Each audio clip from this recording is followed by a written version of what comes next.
परमेश्वर पिता का धन्यवाद करते हैं आज के दिन के लिए। उसने हमारे जीवन में जोड़ा है। उसकी महाकरुणा दया के लिए धन्यवाद करते हैं कि हम मिट नहीं गए हैं, परंतु फिर से आज के दिन को देखकर हमको एक अवसर दिया है कि अपने जीवित परमेश्वर की ओर हम ध्यान लगाएं, उसकी आराधना करें, उसकी महिमा करें और अपने जीवन को उसके योग्य बनाएं। ये परमेश्वर की सिद्ध इच्छा है और इस कारण से लगातार परमेश्वर हमारी सहायता करते चले जा रहे हैं। इसलिए आज के दिन में जितने प्रिय लोग मुझसे जुड़ते हैं ऑनलाइन, उन सबों को मैं धन्यवाद करता हूँ। आप सबों को प्रभु यीशु के पवित्र नाम में नमस्कार, जय मसीह की कहता हूँ। एक वचन को विशेषकर आज के दिन हम देखेंगे जो दूसरा तीमुथियुस दूसरा अध्याय का 15 पद में लिखा हुआ है, जहाँ पर इस प्रकार से है ये: अपने आप को परमेश्वर का ग्रहण योग्य और ऐसा काम करने वाला ठहराने का प्रयत्न कर जो लज्जित न होने पाए और जो सत्य के वचन को ठीक रीति से काम में लाता हो। परमेश्वर अपने इस वचन को हमारे जीवन के लिए आशीषित करें। आइए प्रार्थना करेंगे। प्रेमी परमेश्वर पिता, हम आपका धन्यवाद करते हैं आज के दिन के लिए। आपने हमें फिर से एक अवसर दिया ताकि आप जीवित परमेश्वर के चरणों में बैठें, आपकी ओर अपनी दृष्टि उठाएं और आपकी महिमा अपने जीवन के द्वारा, गीतों के द्वारा, वचन के द्वारा करने पाएं। और इसलिए हम हृदय से धन्यवाद करते हैं आपके पवित्र वचन के लिए, प्रभु यीशु के पवित्र रक्त के लिए, पवित्र आत्मा के लिए, जिसे आपने अपने लोगों के अंदर बसाया है और जिसके कारण से ही हम अब जीवित परमेश्वर की आराधना आत्मा और सच्चाई के साथ कर सकते हैं। इसलिए प्रेमी परमेश्वर, आज के दिन में मैं अपने आप को, अपने प्रियों को और हर एक को जो आज के दिन वचन सुनते हैं, आपके हाथों में सौंप देता हूँ। हमें से हर एक की सहायता, अगुवाई कीजिए। प्रार्थना प्रभु यीशु के नाम में मांगते हैं, सुनिए, ग्रहण कीजिए। आमीन। आइए परमेश्वर की महिमा में एक गीत गाएंगे।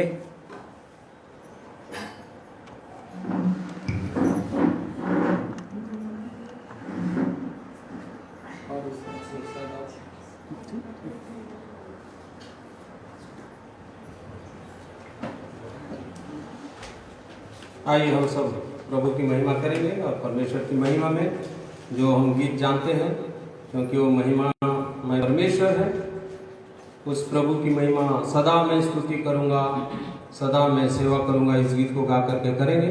सबों भाई बहनों को हमारी ओर से जय मसीह की। आइए शुरू करेंगे इस गीत को।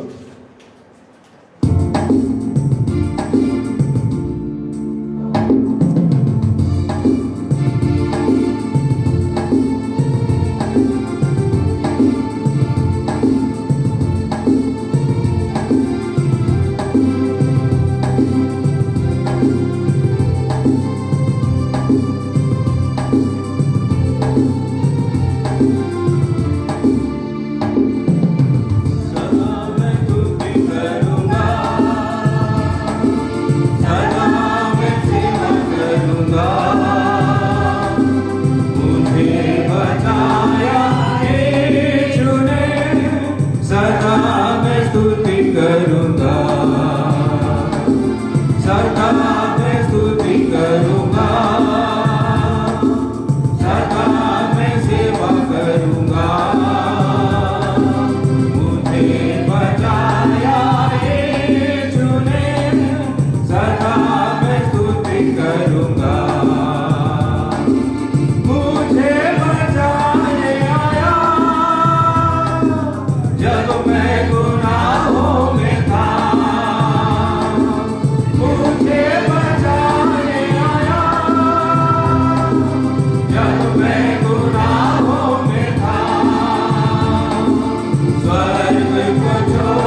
धन्य डाला अरे हो कौन मैं ऐसा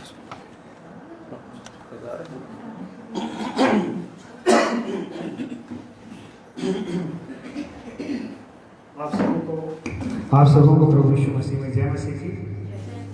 मैं भी परमेश्वर पिता का धन्यवाद देता हूँ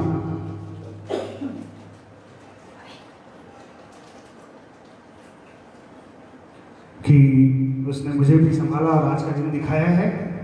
और आगे बढ़ने से पहले एक महिमा के गीत को और सुनेंगे और परमेश्वर पिता की स्तुति करेंगे।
स्तुति के योग्य, दिल से पुकारूंगा। यहोवा जो स्तुति के योग्य, दिल से पुकारूंगा। मृत्यु के तरंगों से फिर तो मैं बचूंगा। मृत्यु के तरंगों से फिर तो मैं बचूंगा। यहोवा मेरी चट्टान, मेरा गढ़, मेरा छुड़ाने वाला।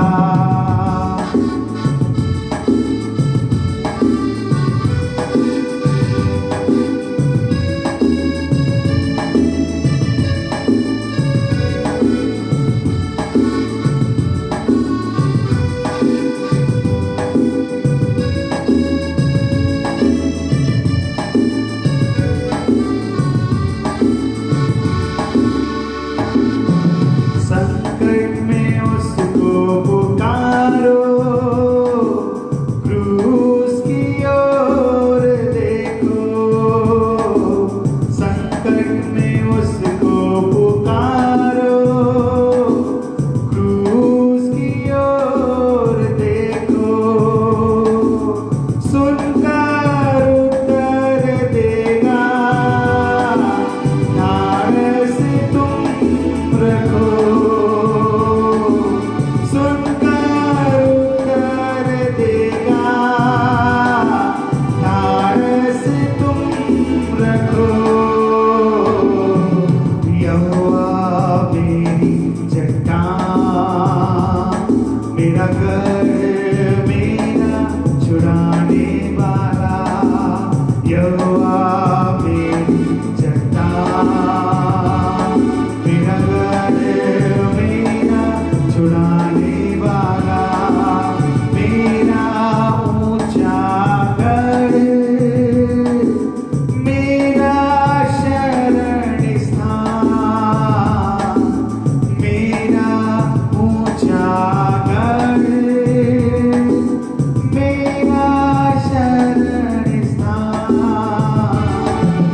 यहोवा मेरी चट्टान, मेरा गढ़, मेरा छुड़ाने वाला।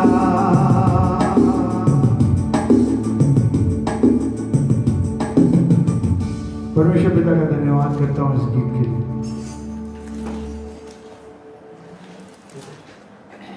लिए।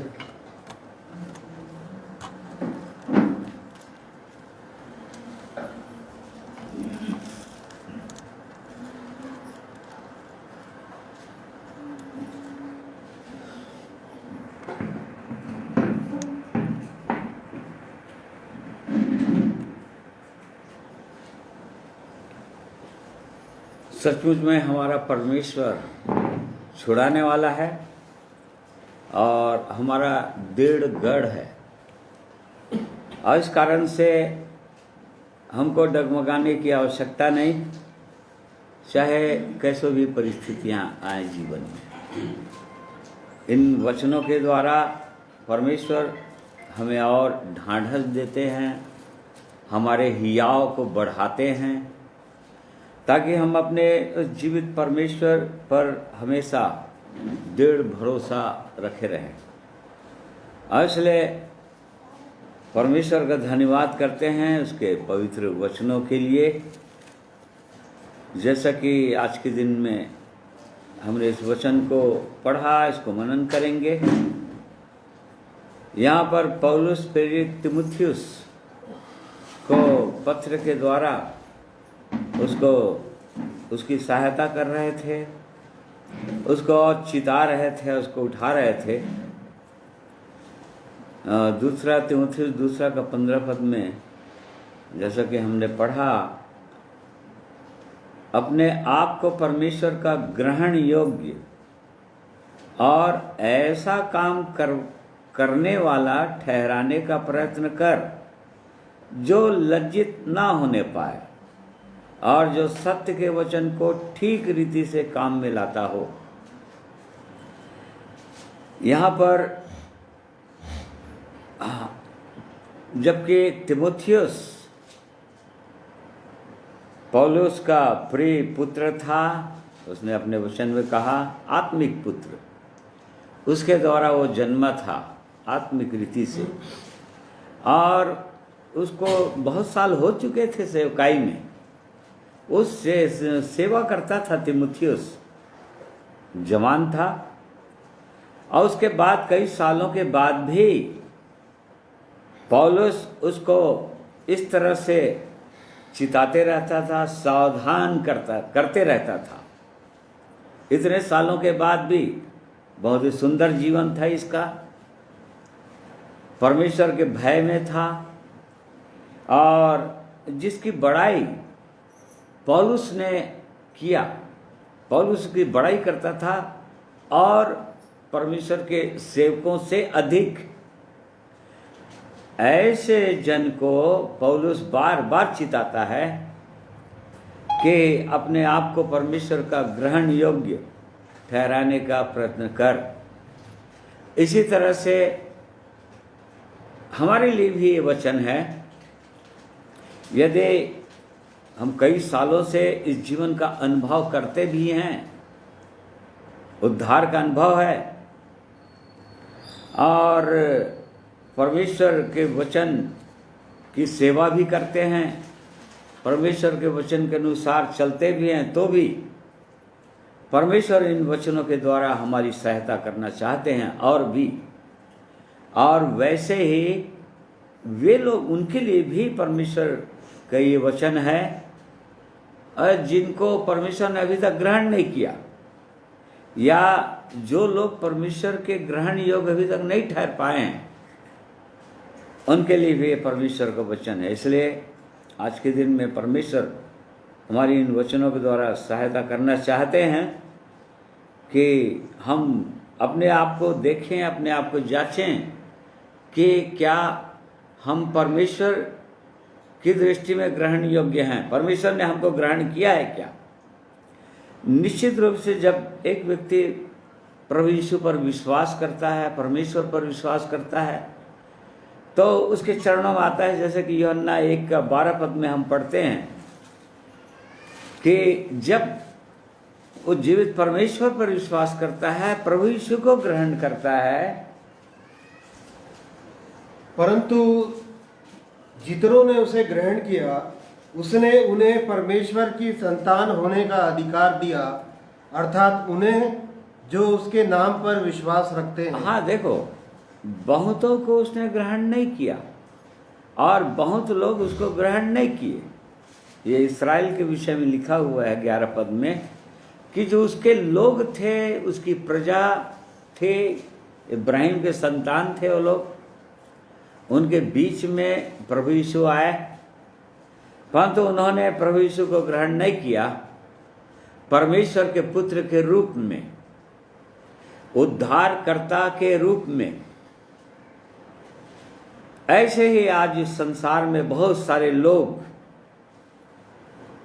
प्रभु यीशु को उद्धारकर्ता के रूप में, परमेश्वर के पुत्र के रूप में स्वीकार नहीं करते हैं। प्रभु यीशु इस संसार में आ गया है, संसार के बीच में आया है उसको, परंतु यहां पर लिखा है जितनों ने उसे ग्रहण किया उनको वो परमेश्वर का पुत्र, परमेश्वर के संतान होने का अधिकार देता है।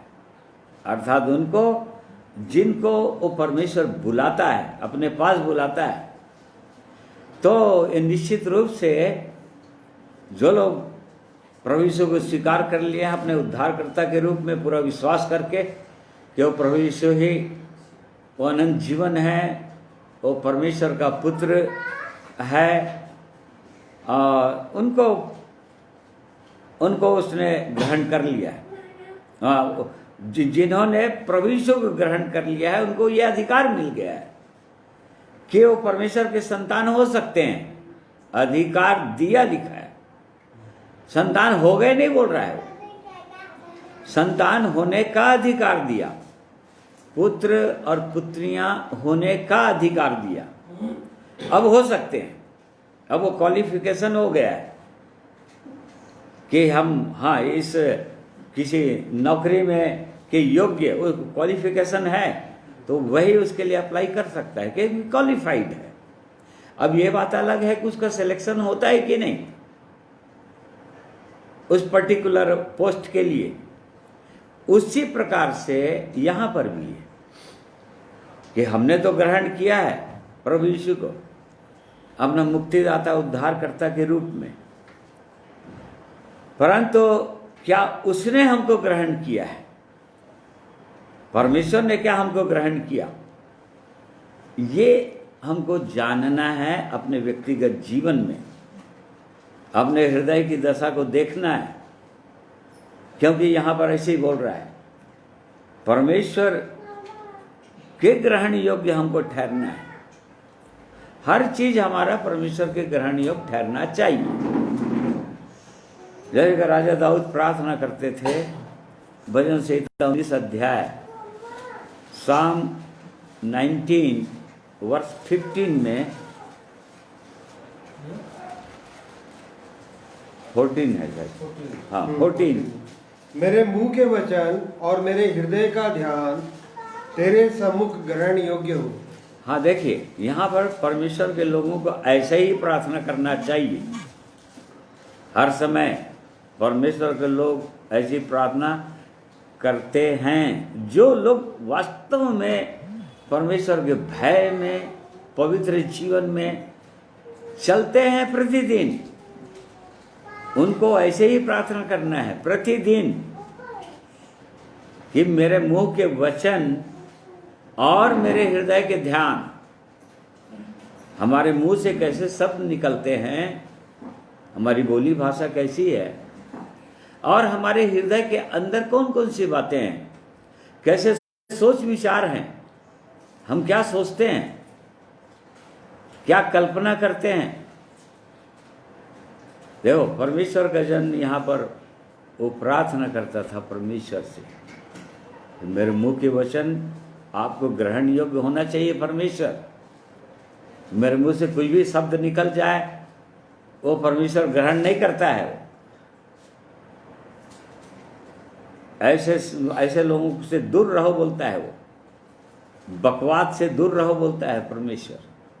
तो हमको चेक करना है अपने जीवन को, क्योंकि परमेश्वर ग्रहण करना चाहता है मुझको और जांचना चाहता है हमारे हृदय को, हमारे हृदय की क्या दशा है हमको जानना चाहिए।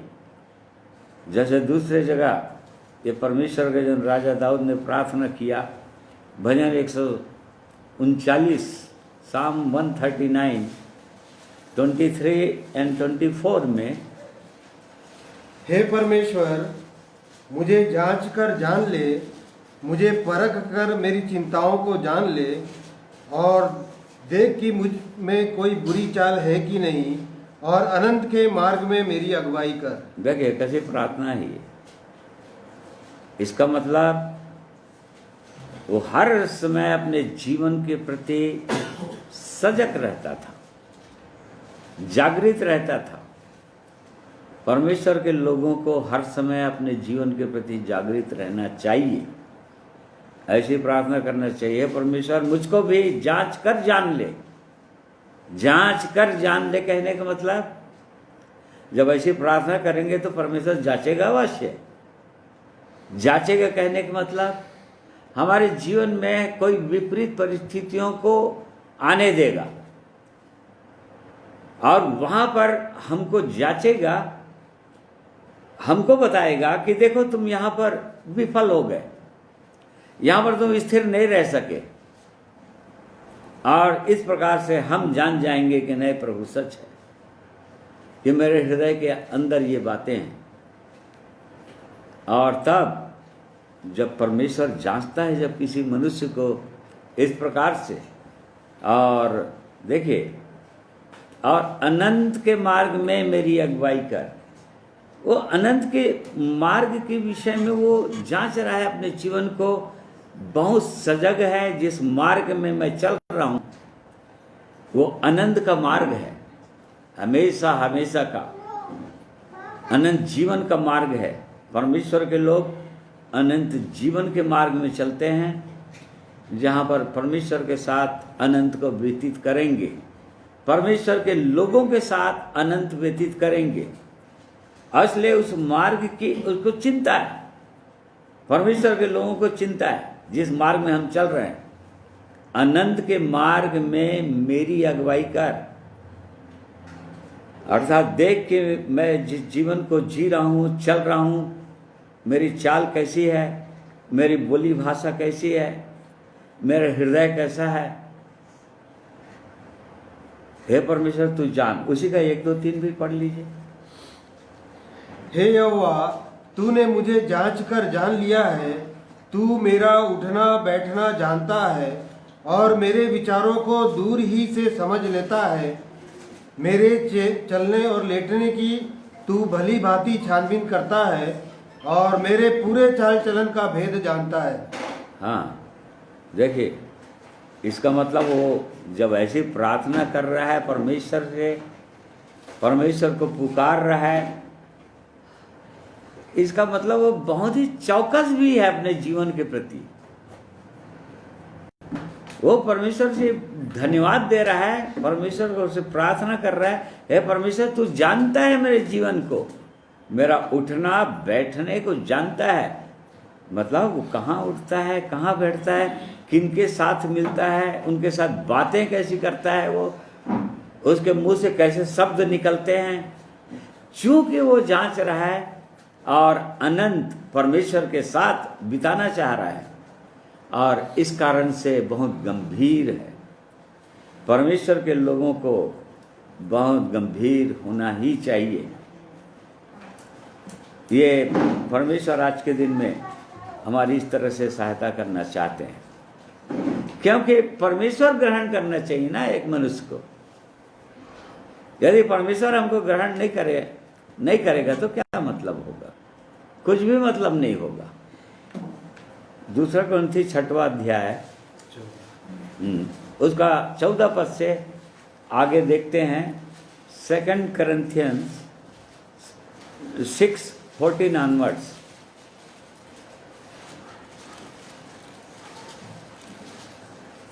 अविश्वासियों के साथ असमान जुए में ना जुतो, क्योंकि धार्मिकता और अधर्म का क्या मेलजोल, या ज्योति और अंधकार की क्या संगति, और मसीह का बलियाल के साथ क्या लगाव, या विश्वासी के साथ अविश्वासी का क्या नाता, और मूर्तियों के साथ परमेश्वर के मंदिर का क्या संबंध।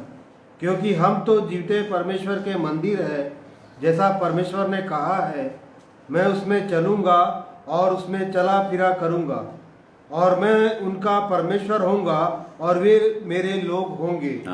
इसलिए प्रभु कहता है, उनके बीच में से निकलो और अलग रहो, और अशुद्ध वस्तु को मत छुओ, तो मैं तुम्हें ग्रहण करूंगा, और मैं तुम्हारा पिता हूँगा, और तुम मेरे बेटे और बेटियां होंगे। यह सर्वशक्तिमान प्रभु परमेश्वर का वचन है। हाँ, देखिए, उस पर जोर दे रहा है, परमेश्वर के वचन पर जोर दे रहा है पौलुस। यह सर्वशक्तिमान परमेश्वर का वचन है। यदि ऐसा नहीं करोगे तो ग्रहण नहीं करेगा। हमने ग्रहण किया है प्रभु यीशु को, तो हमको उसका संतान, पुत्र पुत्रियां होने का अधिकार मिल चुका है। वो सारी चीजें, सुविधाएं भी मिल चुकी हैं, स्वर्गीय वरदान भी मिल चुका है। परमेश्वर का वचन, प्रभु यीशु का पवित्र रक्त, पवित्र आत्मा की सामर्थ, अब इन तीनों के द्वारा हमको परमेश्वर के ग्रहण योग्य हो जाना चाहिए, तभी वो हमको ग्रहण करेगा अपने पुत्र और पुत्रियों के रूप में। इसलिए यहाँ पर उसने कहा, उनके बीच में से अशुद्ध वस्तु को मत छुओ और उनके बीच में से निकलो, उनसे अलग रहो। अशुद्ध वस्तु को मत छुओ और उनके बीच से निकलो या उनसे अलग रहो।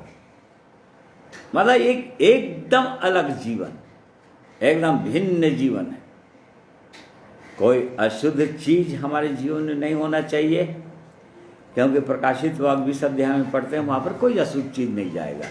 स्वर्ग में कोई भी अशुद्ध चीज नहीं जाएगा, कोई अशुद्ध लोग नहीं जाएंगे।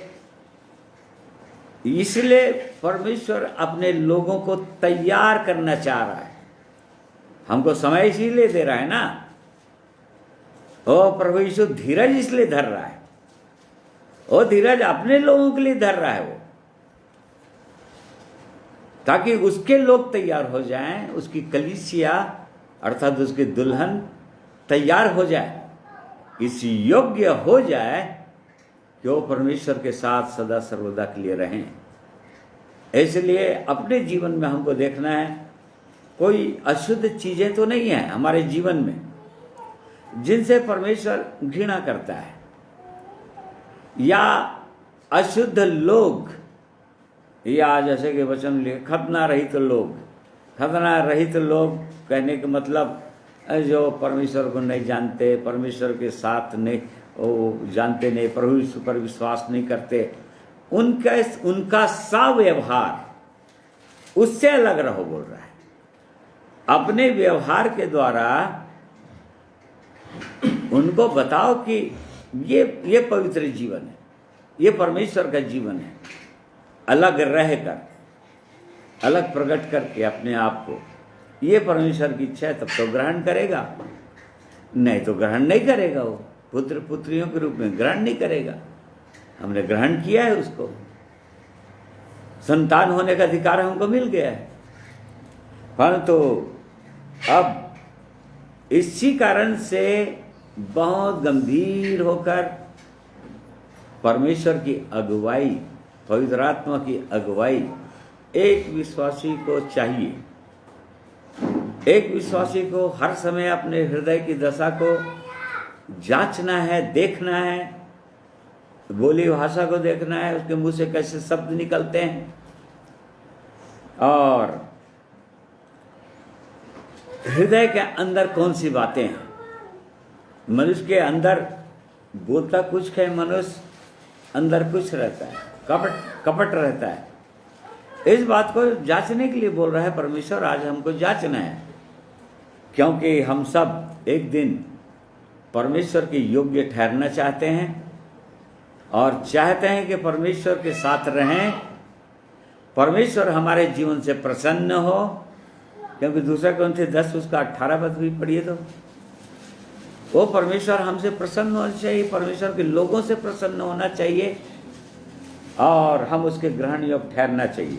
क्योंकि जो अपनी बड़ाई करता है वह नहीं, परंतु जिसकी बड़ाई प्रभु करता है वही ग्रहण किया जाता है। ना देखिए, हम अपनी बड़ाई कितना भी कर सकते हैं कि हम इतना जानते हैं, परमेश्वर को बहुत, वचन को बहुत जानते हैं, बहुत लोगों को हम सुसमाचार सुना सकते हैं अपनी बड़ाई नहीं, परंतु जिनकी बड़ाई परमेश्वर करता है वो ग्रहण योग्य होगा, नहीं तो ग्रहण योग्य नहीं होगा। और इस कारण से हमको गंभीर होना ही चाहिए इन परमेश्वर के इन वचनों के द्वारा, इस चेतावनियों के द्वारा। परमेश्वर अपने लोगों को बार बार चेतावनी देते रहता है, क्योंकि वो नहीं चाहता कि कोई छूटे और लज्जित हो। इसलिए उसने तीमुथियुस कहा, अपने आप को परमेश्वर को ग्रहण योग्य ठहराने का प्रयत्न कर कि परमेश्वर तुमको ग्रहण कर सके और तुम्हारा काम को भी ग्रहण कर सके, तुम्हारा हृदय को ग्रहण कर सके, पहले खुद का जीवन को ग्रहण करे और उसके बाद तुम्हारे काम अर्थात तुम्हारी सेवा को ग्रहण करे। मतलब हमारे जीवन को जब ग्रहण करेगा परमेश्वर, तभी हमारी सेवा को भी ग्रहण करेगा, नहीं तो नहीं करेगा। जैसे कि हम पिछले दिनों हमने देखा था कैन और हाबिल के विषय में, उत्पत्ति 4 अध्याय में दोनों भाइयों ने, आदम के 2 पुत्र हुए और एक समय आया जब दोनों ने परमेश्वर को भेंट चढ़ाया, बलिदान चढ़ाया, धन्यवाद बलिदान चढ़ाया परंतु परमेश्वर ने चूंकि कैन को ग्रहण नहीं किया, इसलिए उसकी भेंट को या उसकी सेवा को परमेश्वर ने ग्रहण नहीं किया, क्योंकि उसने कैन को ग्रहण नहीं किया। परमेश्वर उसके हृदय के अंदर की बातों को जानता था, जिस प्रकार से परमेश्वर हम में से हर एक की हृदय की बातों को जानता है। वो कि हम क्या सोचते हैं, क्या सोच रहे हैं, हमारे हृदय के अंदर क्या है, वो सब कुछ जानता है। परंतु चूंकि उसने हाबिल को ग्रहण किया, इस कारण से उसके भेंट को ग्रहण किया। यदि हाबिल को परमेश्वर ग्रहण नहीं करता तो उसकी भेंट को भी ग्रहण नहीं करता। और इस कारण से यहां पर बिल्कुल एग्जैक्टली पौलुस तीमुथियुस को चिता रहा है यहां पर पत्र के द्वारा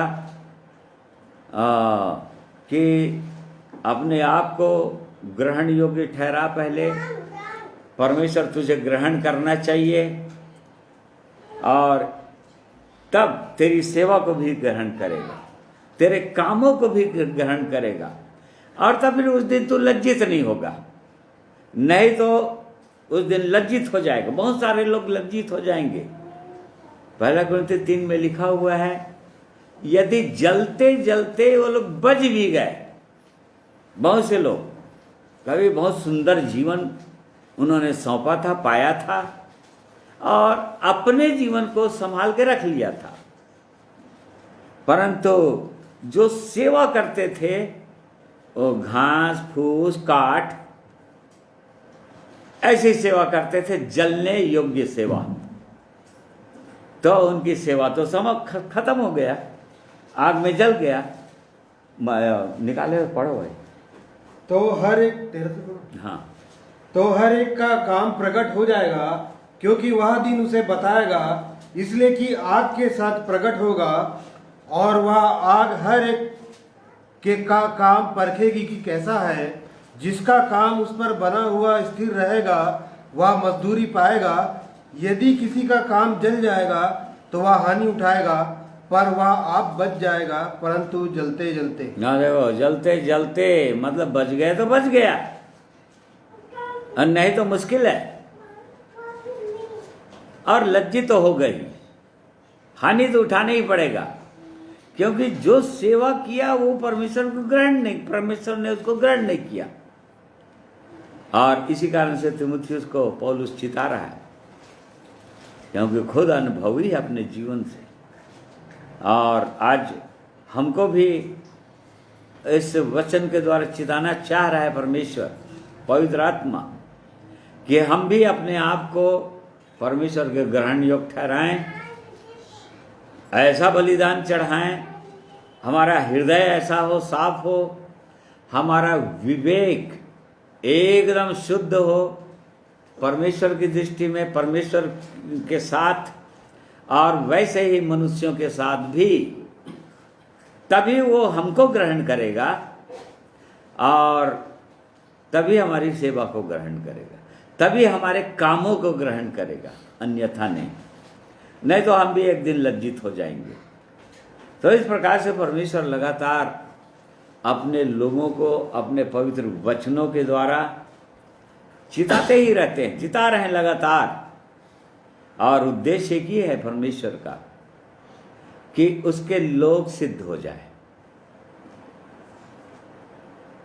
परमेश्वर के योग्य हो जाए, पूरी रीति से निर्दोष हो जाए, जयवंत जीवन को प्राप्त कर लें, जय का जीवन को प्राप्त करें और जय के जीवन में चलें।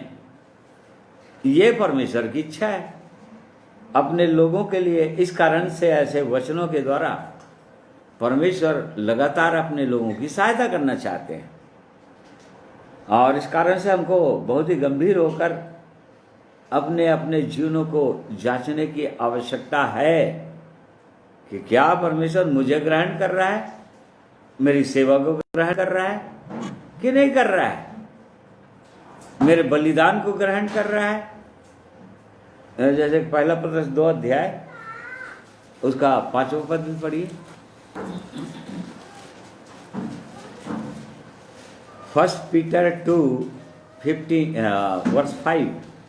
तुम भी आप जीवते पत्थरों के समान आत्मिक घर बनते जाते हो, जिससे याजकों का पवित्र समाज बनकर ऐसे आत्मिक बलिदान चढ़ाओ जो यीशु मसीह के द्वारा परमेश्वर को ग्रहण है। हाँ, परमेश्वर को ग्रहण योग्य है। देखो, ये जो नए जन्मे हुए हैं, जो नए जन्म को प्राप्त कर लेते हैं, उनको कैसे बढ़ने के लिए तरीका बता रहा है, कैसे बढ़ना है अब उनको आगे, आत्मिक जीवन में कैसे उठते जाना है, कैसे बढ़ते जाना है, ताकि अंततः सही में छुटकारा मिल जाए पूरी रीति से, जब कभी भी प्रभु यीशु का आगमन हो या हमारी मृत्यु हो। यहाँ पर बोल रहा है कि तुम भी आप जीवते पत्थरों की नई आत्मिक घर बनते जाते हो, जिसमें याजकों का हाँ, जिसमें याजकों का पवित्र समाज बनकर ऐसे आत्मिक बलिदान चढ़ाओ। और अब हमको आत्मिक बलिदान चढ़ाना है। पहले पुराने नियम के अंदर, व्यवस्था के अंदर भौतिक बलिदान चढ़ाते थे।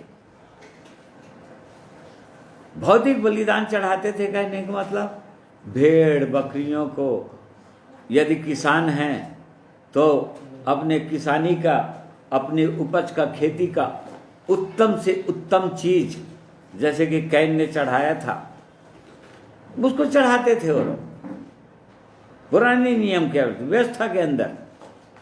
परंतु अब चूंकि पवित्र आत्मा के अधीन यदि हो गए हैं, तो अब आत्मिक बलिदान चढ़ाने के लिए बोलता है। याजकों की नाई, याजक लोग चढ़ाते थे, बलिदान चढ़ाते रहते थे, वैसे ही अब आत्मिक बलिदान चढ़ाने के लिए बोलता है। आत्मिक बलिदान जैसे रोमियो 12 अध्याय उसका पहला पद में हम पढ़ते हैं कि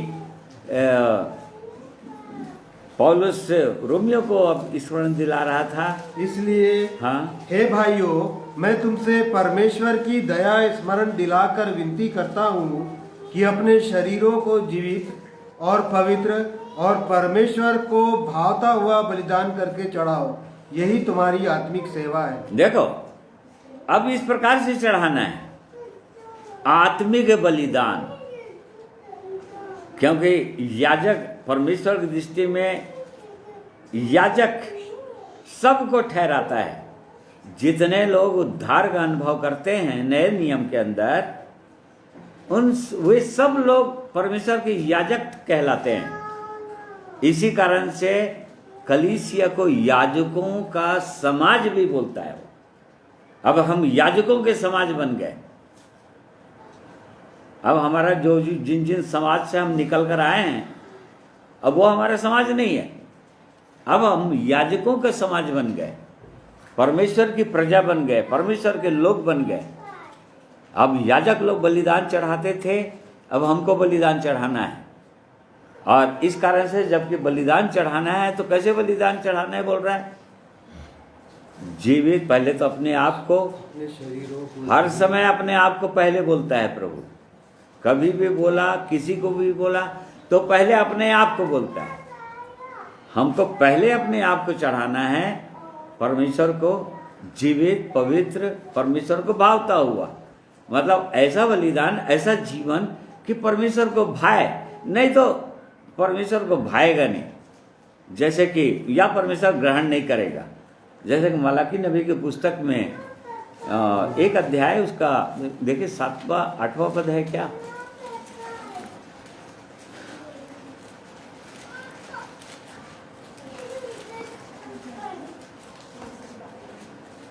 पढ़िए पढ़िए। जब तुम अंधे पशु को बलि करने के लिए समीप ले आते हो, तो क्या यह बुरा नहीं? जब तुम लंगड़े या रोगी पशु को ले आते हो, तो क्या बुरा नहीं?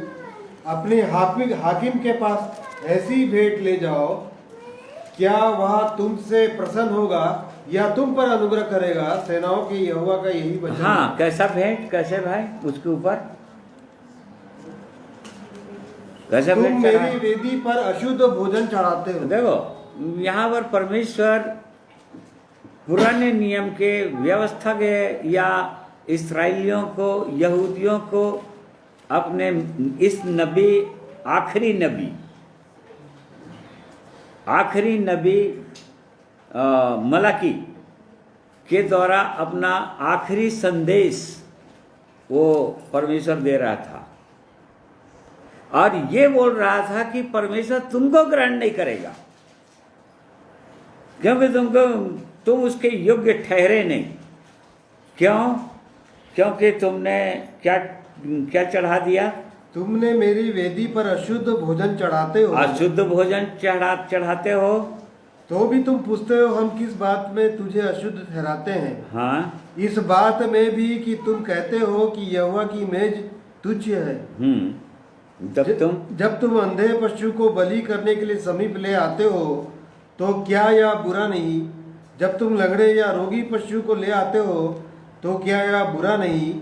अपने हाकिम के पास ऐसी भेंट ले जाओ, क्या वह तुमसे प्रसन्न होगा या तुम पर अनुग्रह करेगा? सेनाओं के यहोवा का यही वचन है।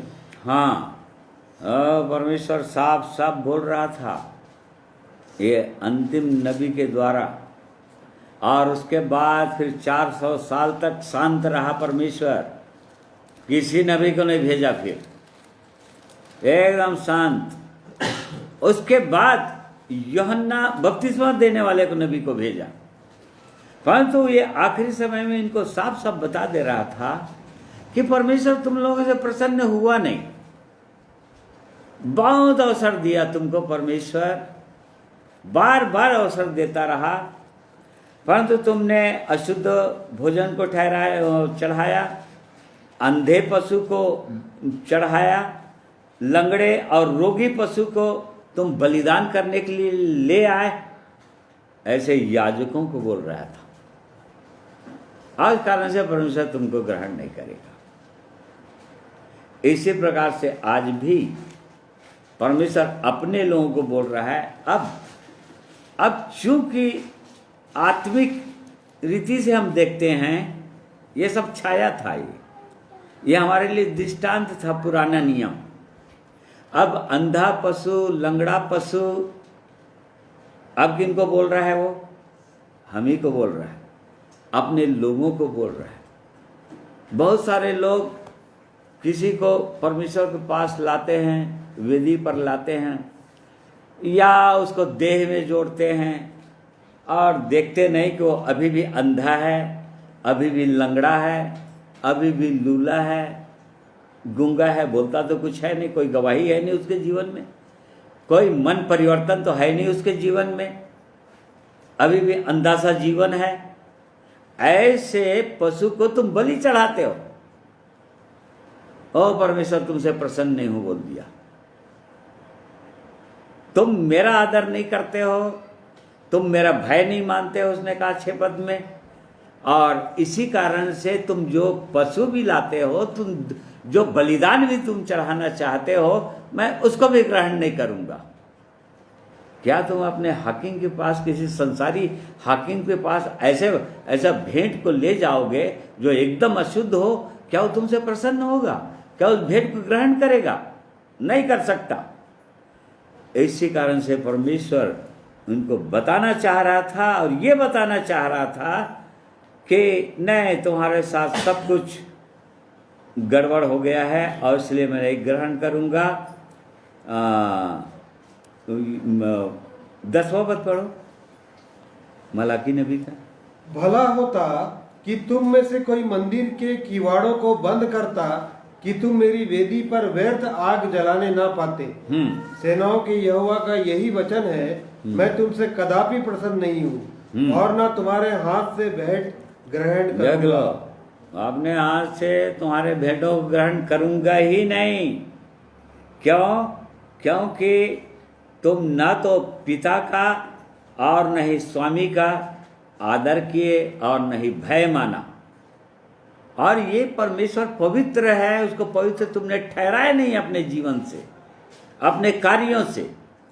और इस कारण से तुम जो भी चढ़ाओगे, मेरे पास लाओगे, चाहे प्रार्थना के रूप में नए नियम के अंदर, चाहे कोई भेंट के रूप में, ओ परमेश्वर बोलता है मैं ग्रहण नहीं करूंगा। इनको बोल रहा था पुराने नियम के लोगों के, इस्राएलियों को, परंतु आगे को क्या होगा ये भी बता दिया था। ये भविष्यवाणी है। 11 पद, क्योंकि उदयाचल से लेकर अस्ताचल तक जाति जाति में मेरा नाम महान है, और हर कहीं मेरे नाम पर धूप और शुद्ध भेंट चढ़ाई जाती है, क्योंकि अन्य जातियों में मेरा नाम महान है। सेनाओं के यहोवा का यही वचन है। हाँ, यहाँ पर लिखा है चढ़ाई जाती है, मेरा नाम अन्य जातियों में महान है, ऐसा जो लिखा है एक्चुअल ट्रांसलेशन में इस प्रकार से है। वो भविष्यवाणी है। मैं इंग्लिश में पढ़ रहा हूँ।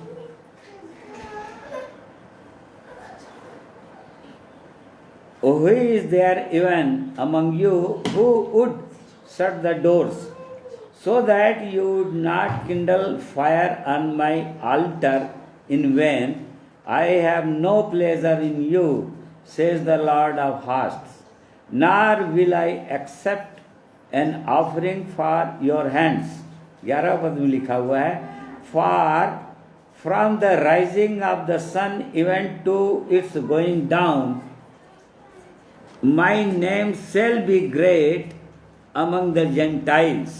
देखिए क्या बोल रहा है, मतलब सूर्य के उदय होने से सूर्य के अस्त होने तक मेरा नाम अन्य जातियों में महान ठहरेगा।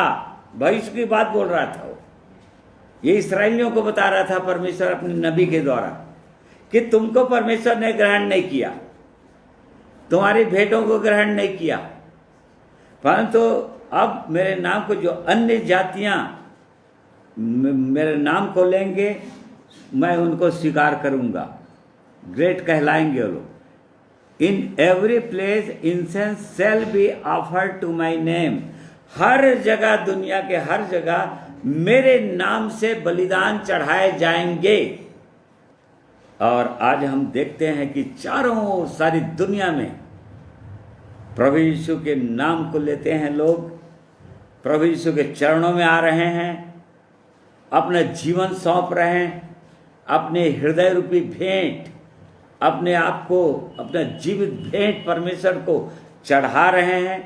और इस प्रकार से जीवित परमेश्वर की महिमा, बड़ाई, तारीफ आज कर रहे हैं। ये अन्य जातियों के लिए परमेश्वर अपने अंतिम नबी के द्वारा भविष्यवाणी कर रहे थे, क्योंकि तुमने मुझको ग्रहण नहीं किया, तुमने मुझको प्रसन्न नहीं किया, और इस कारण से तुमने मुझको पवित्र नहीं ठहराया। इसी कारण से जब प्रभु यीशु आए तो उसके विषय में लिखा है वो अपनों के घर आया परंतु उसके अपनों ने उसको ग्रहण। उस समय भी प्रभु यीशु जब आए तो इस्राएल देश में आए, यहूदियों के बीच में आए, परंतु उन्होंने उसको ग्रहण नहीं किया। परंतु जितने लोग उसको ग्रहण करते गए और आज तक ग्रहण करते चले जा रहे हैं, तो आज कौन लोग ग्रहण कर रहे हैं? अत्यधिक लोग अन्य जाति लोग ग्रहण कर रहे हैं। अन्य जाति मतलब परमेश्वर की जाति मतलब ईसाई नहीं होता है। हाँ, गैर यहूदी जो लोग यहूदी नहीं हैं, जो लोग एक्चुअल में इब्राहिम की संतान नहीं हैं, उनको अन्य जाति बोल रहा है। चाहे वो क्रिश्चियन हो सोकाल, चाहे वो हिंदू हो, चाहे मुस्लिम हो, चाहे सिख, चाहे कोई भी हो दुनिया के, उनको, वो लोग जितने लोग मुझको ग्रहण करेंगे, करते जा रहे हैं, उनको मैं अपने संतान होने का अधिकार देता चला जा रहा हूं। तो देखिए, परमेश्वर ने हमको याजक ठहराया और वो चाहता है कि हम उसकी महिमा करें, आप वैसा बलिदान चढ़ाएं जो उसको प्रसन्न है, जिससे वो प्रसन्न होता है परमेश्वर, जिसके द्वारा उसकी महिमा होती है। एक वचन और पढ़ेंगे, रोमियो 14 अध्याय, रोमन्स 14 उसका 17-18। क्योंकि परमेश्वर का राज्य खाना पीना नहीं, परंतु धर्म और मेल मिलाप और वह आनंद है जो पवित्र आत्मा से होता है।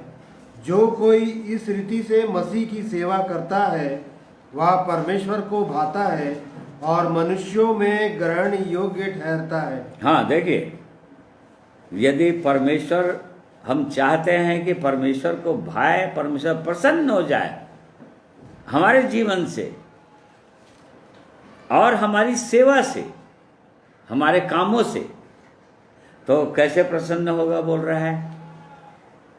जो लोग पवित्र आत्मा में सेवा करते हैं, पवित्र आत्मा में होकर, पवित्र आत्मा की अगुवाई में, पवित्र आत्मा की इच्छा के अनुसार अपना जीवन व्यतीत करते हैं, परमेश्वर के भय में, परमेश्वर के वचन के अनुसार अपने आप को जांचते हुए, परमेश्वर के आनंद और शांति, परमेश्वर के भय, पवित्र भय में आगे बढ़ते हुए जो लोग ऐसी सेवा करते हैं उनका जीवन को परमेश्वर ग्रहण करता है और उनको ग्रहण करता है, और केवल उनको ही ग्रहण नहीं करता, उनकी सेवा को भी ग्रहण करता है। और सबसे बड़ी बात यह है, उनकी सेवा को इसलिए ग्रहण करता है क्योंकि जो लोग सुनते हैं वो लोग भी उसको ग्रहण करते हैं। ये ऐसा जीवन है, मतलब जो लोग पवित्र आत्मा में यदि सेवा करें तो सुनने वाले भी अनुग्रहित होते हैं, उसको ग्रहण करते हैं, सुनने वाले भी आनंदित हो जाते हैं, लिखा है। और इस कारण से परमेश्वर हमको भी ग्रहण करेगा, हमारी सेवा को भी ग्रहण करेगा, और निश्चित रूप से वो ऐसे काम ठहरेंगे एक दिन जो आग में नहीं जलेंगे, और तब फिर उसका मजदूरी हमको मिलेगा, और नहीं तो हानि उठाएंगे, हमेशा के लिए हानि उठाएंगे। यदि प्रभु के साथ चले भी गए तो भी हानि उठाएंगे, पछतावा होगा ही, वहां पर भी पछतावा होगा। वचन में लिखा हुआ है, हानि उठाएंगे मतलब जिनके काम को देखेंगे वो क्या अपने काम की गवाही देते रहेंगे, वो लोग, हमारा मुंह बंद रहेगा वहां पर, क्योंकि हमारी सेवा को, हमारे कामों को वो परमेश्वर ग्रहण नहीं करेगा, क्योंकि आग में जल जाएंगे। आग मतलब सताओ, प्रभु यीशु के नाम के कारण से सताओ, उसको आग बोल रहा है। प्रभु यीशु के नाम के कारण से सताव होता है, निंदा होती है, मार खाना पड़ता है, और कई प्रकार से सताव होता है, यहाँ तक कि प्राण भी जा सकता है। हजारों लाखों लोग बलिदान होकर गए हैं स्वर्ग में, मतलब प्रभु यीशु के नाम के कारण से मारे जाकर स्वर्ग में हैं, और जो जाने का अनुग्रह मिलेगा तो उनसे मिलेंगे, क्योंकि कैसी गवाही, और केवल कैसी गवाही देंगे वहाँ पर, हमारे पास क्या गवाही रहेगा वहाँ पर। इसी कारण से हमको अभी जांचना चाहिए। इसलिए पौलुस तीमुथियुस को, जो उसका प्रिय पुत्र था आत्मिक, उसको चिता रहा है, समझा रहा है, ताकि तुझको एक दिन लज्जित होना ना पड़े। इसलिए अपने आप की बहुत चौकसी करते रहना, अपने जीवन को जांचते रहना, और तब तुझे तो ग्रहण करेगा ही। फिर तेरे काम, तेरी बोली भाषा, उसको भी परमेश्वर ग्रहण करना चाहिए, और तभी तो लज्जित नहीं होगा एक दिन, हमेशा के लिए। और यदि ऐसा करेंगे तो उसी का 21 पद पढ़ो वाला, यदि कोई अपने आप को इनसे शुद्ध करेगा तो वह आदर का बर्तन और पवित्र ठहरेगा और स्वामी के काम आएगा और हर भले काम के लिए तैयार होगा। बस देखिए, यदि कोई व्यक्ति अभी ऐसा सुंदर जीवन को पाकर अपने आप को शुद्ध कर लेगा, कहने का मतलब अपने बोली भाषा को चेक करेगा, मेरे मुंह से कैसे शब्द निकलते हैं परमेश्वर, ये गलत है, ऐसे शब्द मेरे मुंह से निकलना ही नहीं चाहिए, कोई गंदी बात। एबीसी 4:29 में परमेश्वर बोल रहा था, पवित्र आत्मा पौलुस के द्वारा, कि कोई गंदी बात तुम्हारे मुंह से निकलने ना पाए। ऐसे जांचना है हमको।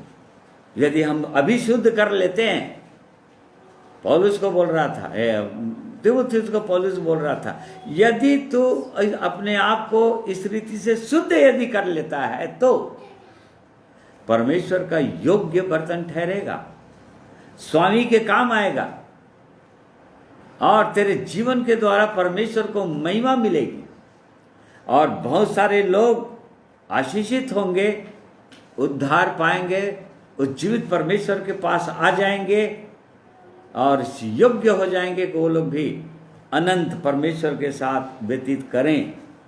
और इस कारण से परमेश्वर इन वचनों के द्वारा आज के दिन में हमारी भी सहायता करना चाहते हैं कि सचमुच में हम अपने जीवनों को जांचें, देखें। हमारी भी हमको यही प्रार्थना ही करना चाहिए, हे परमेश्वर, मेरे मुंह के वचन और मेरे हृदय के ध्यान आपको ग्रहण योग्य हो। हे परमेश्वर, मुझे जांच, मुझे परख और देख कि मेरे अंदर कोई ऐसी बातें तो नहीं हैं, कोई अनर्थ बातें तो नहीं हैं जिससे तू अप्रसन्न है। मुझको बता, मेरी अगुवाई कर और तब फिर अनंत के मार्ग में मैं जाऊंगा, चलूंगा। इसलिए परमेश्वर इन वचनों के द्वारा हम सबों की सहायता अगुवाई करें। परमेश्वर हर एक को आशीषित करे इन वचनों के द्वारा और हमको गंभीर करे, जांचें, हम अपने आप को देखें कि हमारा जीवन कैसा है। इसलिए परमेश्वर का धन्यवाद करते हैं इन वचनों के लिए। आइए एक गीत और परमेश्वर की महिमा में सुनेंगे और अपने आप को और गंभीर करेंगे, गंभीरता से अपने आप को जांचेंगे, परमेश्वर के पवित्र प्रेम को देखेंगे।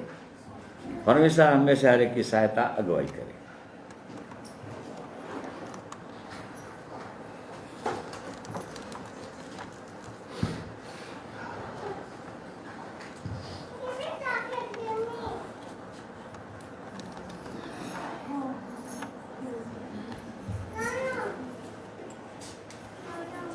प्रभु की महिमा हो, स्तुति हो। यदि प्रभु हमारे साथ है तो अवश्य कि ये हो सकता है कि हम अपने आप को जांचें और उसे ग्रहण योग्य चढ़ा सकें जो उसको भाता है। परंतु ये तभी होगा जब हम ये दुआ करेंगे कि प्रभु तू मेरे साथ रह हर समय, क्योंकि मेरे हर एक परिस्थिति में एक सहारा तू ही है। आइए इसी से आधारित एक प्रभु की महिमा के लिए गीत मैं आप लोगों के साथ गाऊंगा और इसमें प्रभु को महिमा मिलेगी।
पढ़ूं जब मैं मेरा गुरु बन गया, प्रार्थना करूं जब मैं मेरा प्रभु बन गया, वचन पढ़ूं जब मैं मेरा गुरु बन गया, प्रार्थना करूं जब मैं मेरा प्रभु बन गया, मेरे पास ही रहना ओ प्यारे यीशु, तुझ बिन मैं जीना पाऊंगा,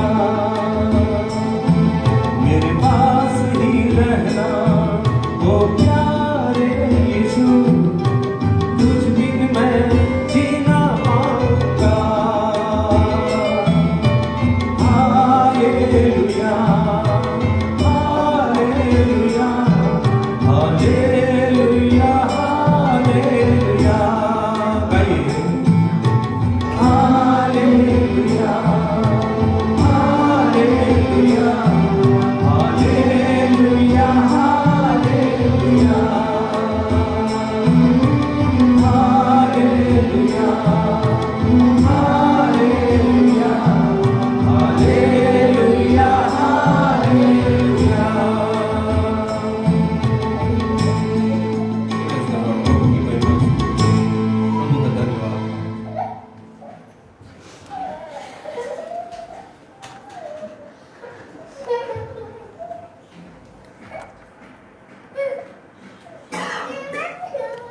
सुंदर महिमा के गीत के लिए धन्यवाद करते हैं अपने प्रिय भाई का, परमेश्वर का,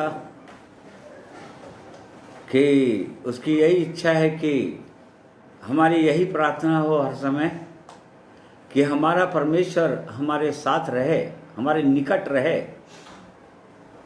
ताकि हर समय हर विपत्ति, चाहे कैसो भी विपत्तियां आए जीवन में, हम निश्चिंत रहें, हम आनंदित रहें। हाँ, परंतु इतना अवश्य है कि जैसा कि वचन में लिखा हुआ है याकूब 4:8 में, परमेश्वर के निकट आओ तब वो भी तुम्हारे निकट आएगा। तो इस कारण से हमको परमेश्वर के निकट रहना है हर समय, तभी वो जीवित परमेश्वर हमारा निकट रहेगा और हमारी हर एक बातों में हमारी सहायता करेंगे। और इस कारण से परमेश्वर का धन्यवाद करते हैं आज के दिन में कि परमेश्वर ने हमारी सहायता किया। आइए प्रार्थना करेंगे। प्रेमी परमेश्वर पिता, हम आपका धन्यवाद करते हैं आज के दिन में भी आपने अपने पवित्र वचनों के द्वारा और भी हमारी सहायता किए, और भी आपने हमें जागृत किया, हमें अपने अंदर के जीवन को, हमारे हृदय को, हमारी बोली भाषा को जांचने के लिए आपने प्रेरित किया और हमने जांचा भी है प्रभु।